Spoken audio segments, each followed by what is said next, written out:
నెల్లూరు బర్మసాగుంట షంషుల్ హుదా ఈద్గాలో షేక్ ముఫ్తీ మొహమ్మద్ ఇలియాస్ రంజాన్ ప్రత్యేక ప్రార్థనలు చేశారు. అల్లా దయతో ప్రజలందరూ సుఖ సంతోషాలతో జీవించాలని, భారతీయులందరూ కలిసిమెలిసి ఉండాలని, కుల మతాలకు ప్రాంతాలకు అతీతంగా దేశ అభివృద్దికి తోడ్పడాలని ప్రార్థించామన్నారు. అందరికీ రంజాన్ పండుగ శుభాకాంక్షలు తెలిపారు.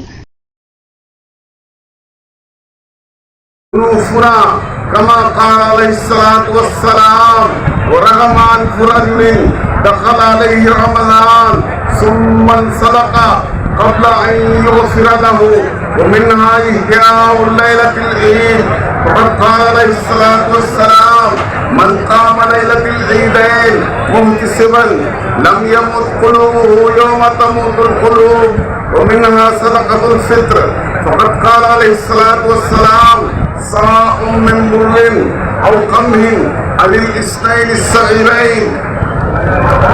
الله الرحمن الرحيم.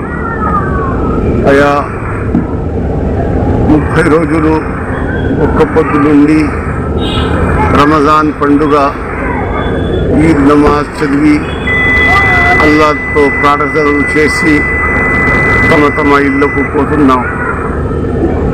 ఈ ఈద్ అంటే మానవత్వానికి మారుపేరు.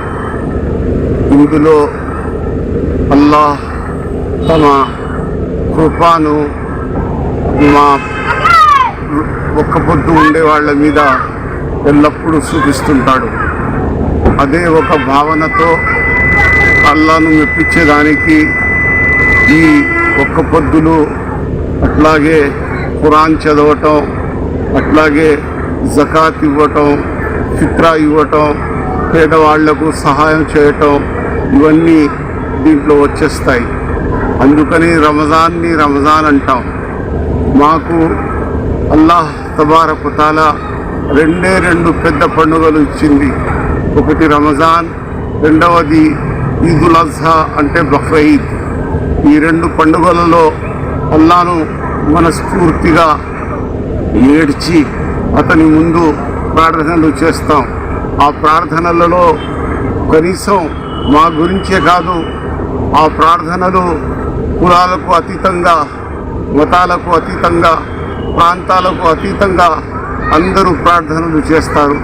అంతేకాదు భారతదేశంలో అమన్, శాంతి, చైన్, సుకూన్ ఉండాలని, భారతీయులందరూ కలిసిమెలిసి ఉండాలని, భారతీయులందరూ అన్నదమ్ముల్లాగా గడపాలని అల్లాహ్తో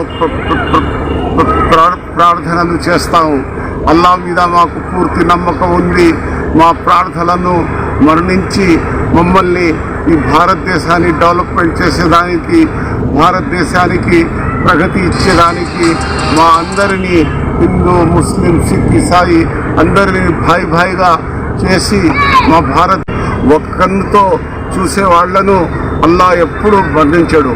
అందుకని అల్లాహ్తో ప్రార్థిస్తున్నాను.